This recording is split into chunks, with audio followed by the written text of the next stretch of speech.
در افغانستان همسایه نیروهای سیاسی سلاح را همچون کفیل قدرت و کفیل در صحنه زنده بودن استفاده میبرند.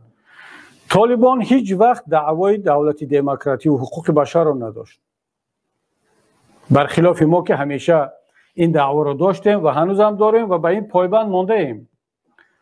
ولی امروز وقتی که طالبان در افغانستان پیروز می شود، کارش نتیجه میگیرد. از طرف دیگر ما در تاجیکستان تجربه ما شکست میخورد، تجربه صلح و مصالحه و سلاح را سپاریدن و با راههای مصالحت آمیز و دموکراتی وارد سیاست شدن شکست میخورد.